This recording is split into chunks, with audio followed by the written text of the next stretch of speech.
بھائیو، آقا علیہ الصلوۃ والسلام نے فرمایا سمو باسمی، فرمایا کہ اپنی اولاد کا نام میرے نام پر رکھو.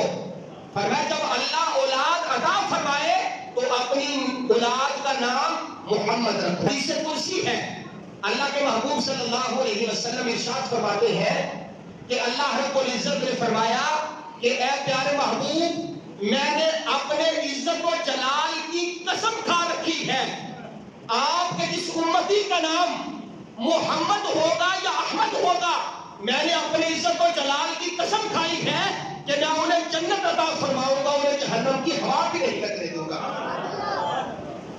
اور ایک اور حدیث پاک میں اللہ کے محبوب صلی اللہ علیہ وسلم نے فرمایا، آپ نے فرمایا کہ جس بندے نے میرے نام کی برکت کی وجہ سے، یعنی سرکار سے محبت کی وجہ سے اور نام محمد کی برکت کی وجہ سے اپنی اولاد کا نام محمد رکھا، فرمایا اللہ تعالی نام رکھنے والے کو بھی جنت عطا فرمائے گا، اور جس کا نام محمد یا احمد ہوگا اللہ اسے بھی جنت عطا فرما دے گا. جس کا نام محمد رکھا جائے اللہ اسے بھی جنت عطا فرما دیتا ہے، اور جو نام رکھتا ہے اللہ تعالیٰ اسے بھی جنت عطا فرما دیتا ہے. علامہ شیخ عبدالحق محدث دہلوی رحمۃ اللہ تعالی علیہ آپ فرماتے ہیں جس بندے نے اپنی اولاد کا نام محمد رکھا، فرمایا کل قیامت کے دن اللہ کے محبوب صلی اللہ علیہ وسلم اس کی سفارش فرمائیں گے، اللہ تعالیٰ باپ بیٹے دونوں کو جنت عطا فرما دے گا. سبحان اللہ، ماشاء اللہ.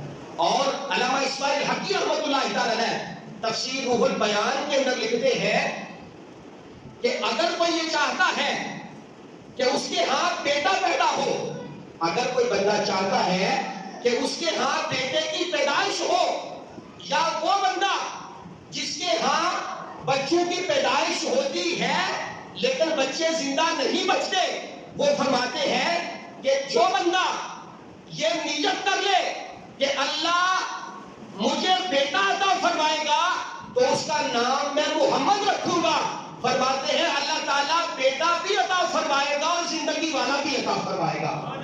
یہ سرکار کے نام کی برکت ہے. اور آقا علیہ الصلوۃ والسلام نے فرمایا کہ قیامت کے دن جب سارے لوگ اکٹھے ہوں گے اور اللہ تعالیٰ کا کوئی نمائندہ یہ آواز دے گا کہ جتنے بھی محمد اور احمد نام کے بندے ہیں وہ کھڑے ہو جائیں. جب بندے کھڑے ہو جائیں گے تو حکم ہوگا کہ تم جنت میں داخل ہو جاؤ. کہاں داخل ہو جاؤ جی؟ جنت میں داخل ہو جاؤ. وہ اللہ کی بارگاہ میں عرض کریں گے یا اللہ ہمارا کون سا ایسا عمل تھا کہ ہمیں بغیر حساب و کتاب کے جنت عطا فرما دی گئی. اللہ فرمائے گا کہ اے میرے بندو، تمہارا نام میرے محبوب کے نام پر ہے، اور میں نے قسم کھا رکھی ہے کہ جس کا نام میرے محبوب کے نام پہ ہوگا میں اسے جنت عطا فرما دوں گا. تو تمہارا نام سرکار کے نام پر ہے تو تمہیں جنت عطا فرماتا ہوں. صحابہ کرام رضی اللہ تعالیٰ عنہ کی بارگاہ میں عرض کیا گیا جس گھر میں ایک محمد ہو کیا دوسرے بیٹے کا نام محمد رکھا جا سکتا ہے؟ صحابہ نے سرکار سے پوچھا کہ اگر، کیونکہ ہمارے ہاں ہوتا ہے نا کہ یہ میرے بچے کا نام ہے، یہ فلاں ہمارے رشتہ دار کا نام تھا، کوئی اور نام رکھ لیتے ہیں. سرکار نے فرمایا، پوچھا گیا کہ حضور جس گھر میں ایک محمد ہو کیا دوسرے بچے کا نام محمد رکھ لیا جائے؟ آپ نے فرمایا رکھ لیا جائے. پوچھا گیا حضور اگر دو ہو؟ آپ نے فرمایا پھر بھی رکھ لیا جائے. پوچھا گیا اگر تین ہو؟ فرمایا پھر بھی رکھ لیا جائے. فرمایا جتنے محمد بھی تمہارے گھر میں ہوں گے اللہ تعالیٰ ان کا صدقہ تمہیں جنت عطا فرماتا جائے گا.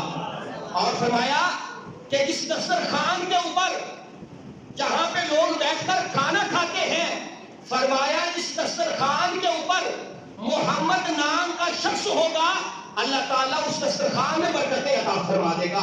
فرمایا جس گھر میں محمد ہوگا اللہ اس گھر میں برکتیں عطا فرما دے گا.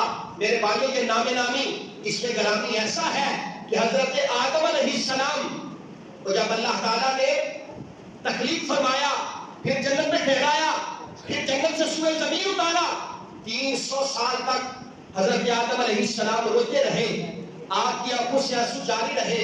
فرماتے ہیں جو پرندے تھے وہ حضرت آدم علیہ السلام کے آنسوؤں کا پانی پیتے اور آپس میں باتیں کرتے کہ اس چشمے کا پانی بڑا میٹھا ہے.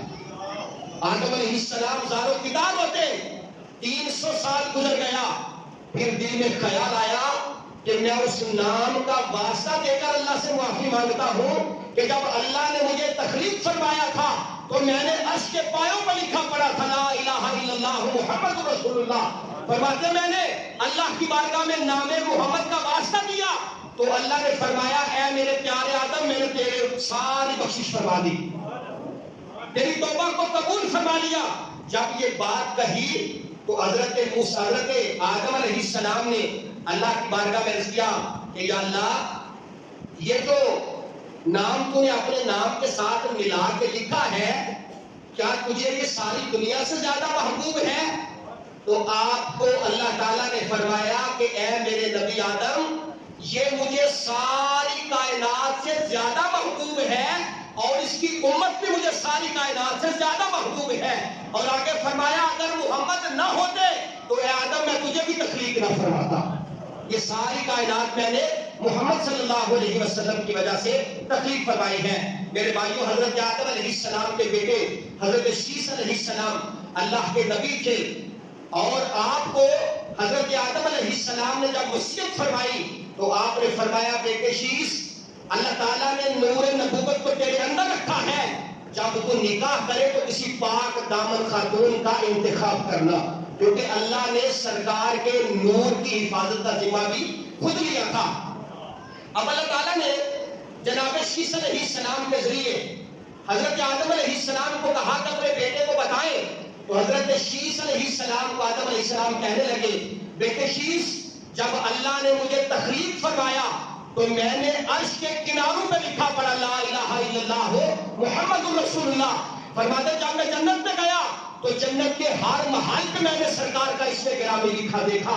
جب میں جنت میں گیا تو جنت کے سارے درختوں کے پتوں پر سرکار کا اسم گرامی لکھا ہوا تھا.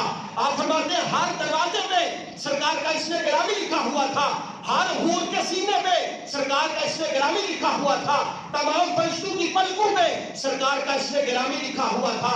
آپ فرماتے ہیں سدرۃ المنتہا کے ہر پتے پہ سرکار کا اسم گرامی لکھا ہوا تھا. سرکار کا نام اس کے گرامی اتنے برکت والا ہے. میرے بھائیوں یہ نام کوئی کام بگڑنے نہیں دیتا، یہ نام کوئی کام بگڑنے نہیں دیتا، بگڑے بھی بنا دیتا ہے بس نام محمد. یہ سرکار کا نام ہی ایسا ہے.